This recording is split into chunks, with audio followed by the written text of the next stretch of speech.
आज खुदावंद के कलाम में से हम पढ़ेंगे दूसरा करंथियों 12 बाब उसकी 7, 8 और 9 आयात।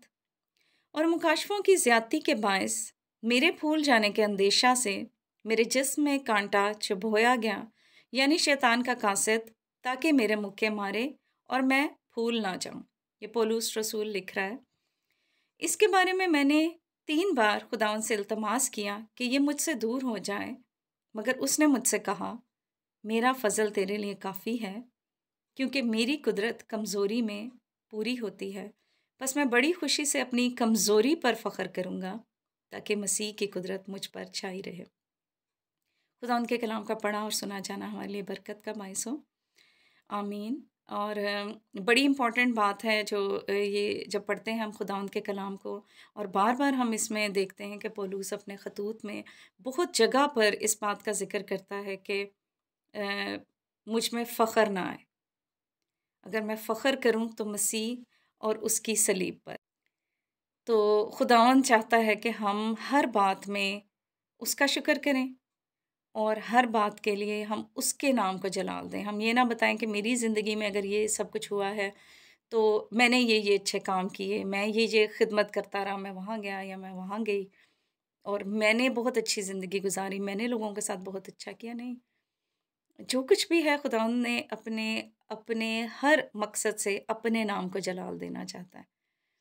तो कलाम में जो लिखा है हम पढ़ते हैं कि पौलुस रसूल खुदावंद का किस तरह से खुदावंद के लिए इस्तेमाल हुआ, कितनी उसने तकालीफ उठाई। वो आगे लिखता भी है कि 10वीं आयत में, इसलिए मैं मसीह की खातर कमज़ोरी में, बेइज्जती में, एहतियाज में, सताए जाने में, तंगी में खुश हूँ, क्योंकि जब मैं कमज़ोर होता हूँ उसी वक्त ज़ोरावर होता हूँ।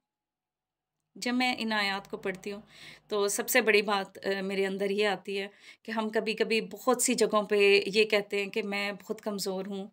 हम सब में है कि मैं मुझ में इतना कॉन्फिडेंस नहीं है, या मेरा नॉलेज बहुत ज़्यादा नहीं है, मेरी इतनी तालीम नहीं। बहुत से लोग कहते हैं कि मैं पढ़ना नहीं जानता, और जो है लेकिन वो बात अच्छे तरीके से कर सकते हैं।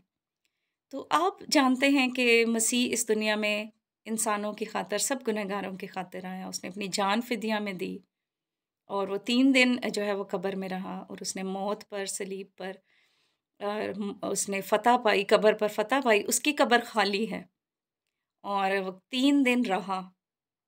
ठीक है, सारी बातों को ही हम मैं अक्सर जब लोगों से हम बात करते हैं, सारी बातों को ही वो डिनाई कर लेते हैं। तो ये बहुत ईज़ी है ये कह लेना कि ये चीज़ बदल गई है, मैं मुझे इस पर यकीन नहीं है। तो बात ये है कि कलाम को पढ़ने की हमें ज़रूरत है, हमें जानने की ज़रूरत है, कलाम किस लिए कलमबंद किया गया। और जो मेन बात मैं इन आयात से कहना चाह रही थी वो ये कि आप अपने आप को अगर कमज़ोर भी समझते हैं, कि कुछ लोग समझते हैं कि वो बहुत छोटे हैं, वो बहुत यंग हैं, अभी उन्हें ये नहीं करना चाहिए, अभी उन्हें किसी से वो कलाम की बात नहीं कर सकते। हर एक अपनी ज़िंदगी से खुदावंद के जलाल को ज़ाहिर कर सकता है, और अगर उसके कलाम में लिखा है कि उसकी कुदरत कमज़ोरी में पूरी होती है, तो वो अपने वादों में सच्चा खुदा है। और शायद उसने हम में ये कमज़ोरी इसीलिए रखी है कि हम ये चाहते हैं कि पूरे तौर पर हम जो है किसी भी बात का क्रेडिट वो खुदा को दें। तो आपके अंदर कोई कमज़ोरी है तो यहाँ लिखा है कि अगर खुदा के कलाम में जो पौलुस लिख रहा है, मैं फ़ख्र करूँगा, अपनी कमज़ोरियों पर मैं फ़ख्र करूँगा, क्योंकि जब मैं कमज़ोर होता हूँ मैं तब मैं ज़ोरावर होता हूँ, और उसकी कुदरत जो है वो कमज़ोरी में पूरी होती है।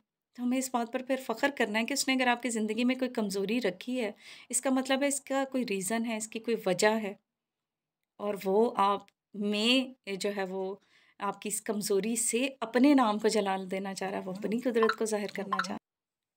तो हम खुदावंद पर फ़ख्र करें, हम खुदावंद पर एतमाद रखें। हम कमज़ोर होते हैं, हम इंसान हैं, हमें बहुत बहुत दफ़ा हम महसूस करते हैं। लेकिन ये कि खुदा के कलाम में बार-बार लिखा गया है कि हमने उस पर तवक्कल करना है, तो जब वो कहता है तो हमने करना है। खुदावंद इस कलाम के वसीला से आप सबको बरकत दे। आमीन।